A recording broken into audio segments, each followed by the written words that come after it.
Now living in Long Beach, you know, they say everything's bigger in Texas. Check it out. Kim Kardashian ain't got nothing on this, okay? All right, we in a recession. You know that? Y'all know we in a recession?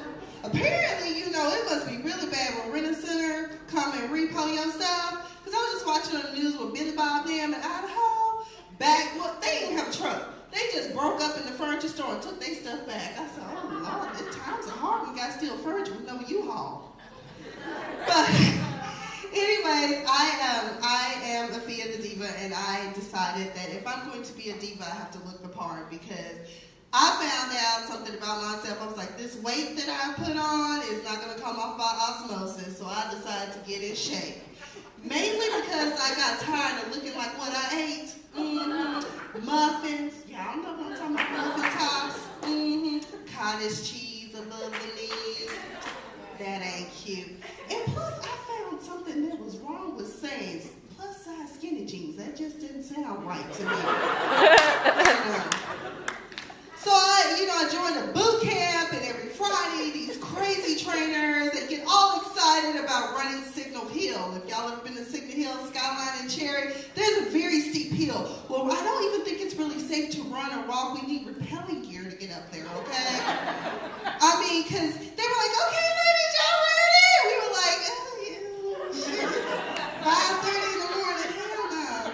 But anyway, they were like, y'all ready? Okay, ladies, we got to run all the way to the second stop sign. Now, notice the trainer said we.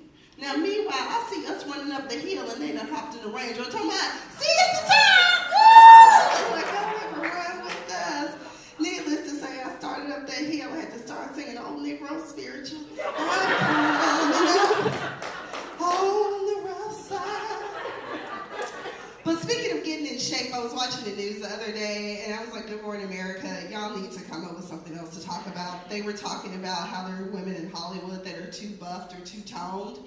And when they said Kelly Ripa and Cameron Diaz, I was like, I didn't think they were too buffed or too toned. I thought they were just hungry. Because they look emaciated. Like, when I see them, I think of that ASPCA commercial. The one with Sarah McLachlan that come on late at night sing that sad ass song to make you want to slit your wrist with them scraggly dog for cats. Which, by the way, does not make me want to run down to the ASPCA. I need a healthy dog. See, I'm not barely making it. I need to be able to just take him once a year for shots, okay? That's all.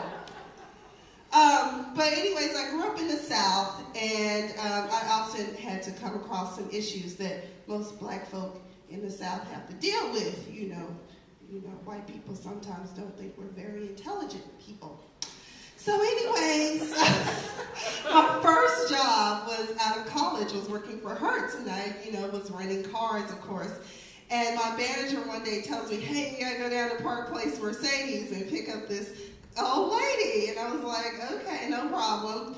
And Park Place Mercedes is located in Highland Park, Texas. And Highland Park houses some of the more wealthier Dallas Texans, such as Dick Cheney, our former vice president, and the Cowboys owner, Jerry Jones. So I get there, and this old lady is there with her old gentleman friend, and they get in a ride, and we come back, and, we're chit-chatting, and as we're talking, all of a sudden the old man seems to have some sort of epiphany of some sort. And he says, you speak so well. I said, oh, hell, he about to make old angry black woman come out. But I said, no, Afia, don't do that.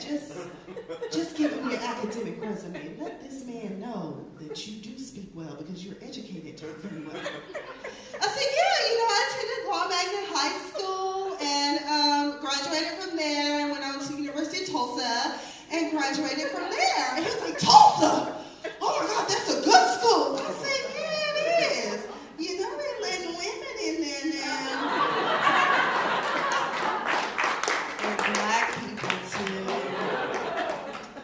Yeah, so living in LA, I've been out here for the past 5 years, and I noticed that there's, obviously a scant disparity between men and women, because I'm still single and willing to mingle, because I think I've met just about every crazy person out there. I recently got in my inbox an ad ad that said, hey, ladies, you want to learn how to meet men in LA? Well, pay us $130 and we'll teach you how to walk, talk, dress, what time of day to meet them. And I was like, oh my God. So you mean to tell me hanging out at Walmart at 2 a.m. and my sweats in the produce section is not a good place to meet men? No, I guess not. But I was thinking to myself, you know, for some gas money, I can hook everybody up with where you can meet great men. Home Depot. Mm-hmm. Yeah, ladies, you got, hey, that cabinet been leaning to the left. He handy, girl. He can hook that up. Amongst other things, too. You got some plumbing problems, if you know what I mean. Mm-hmm. Anyways, another thing I noticed in LA, everyone likes to have vanity plates. I even have one, too. And so I often wonder to myself sometimes, ladies, you know, wouldn't it be great if vanity plates told us what men really were about, like broke? You know, because you have JD and MD and all of that, and that tells you what they really about, but just let's cut the mustard. Broke, bad credit, stalker, you know, we need to know these things, because I'm not trying to end up like that little white lady down there in Aruba. She came up missing again. You know, that's another thing. White people, let me talk to y'all real quick. We need to talk about why is it y'all always come up missing? Broad daylight, nighttime. Anytime, it don't matter, y'all just come up missing. White girl come up on them. And I was just like, I wonder how that go down. Because see, I like to watch Investigation Discovery. Who watches that channel besides me? They have a lot of cool shows, you know, like Disappeared. I noticed they feature black people, but usually it's because we on the run, you know, from the law, not because somebody kidnapped us, I mean, you know. And I said, I wonder how this stuff go down, you know. So I made up a story. There she is, little Becky Sue, walking down this vacant road. Then a man drives up in a serial killer van. Hey! How you doing? Where you going? Just going up in the store to make the cake and some flowers and eggs. Well, do you want to ride? Yeah, I want to ride. Well, hop in. Just move that duct tape and roll. And she hopped in and we ain't seen her since. She looked like material. Should have read the vanity plate. It said serial killer. But anyways, people, that's all my time. And you have been a fabulous audience. Before I go, I just want to emphasize that life is short, so you need to laugh often. I want to dedicate this to one of my former high school classmates. He passed away this past week, Daniel Cavazos, who will be missed. Thank you, people.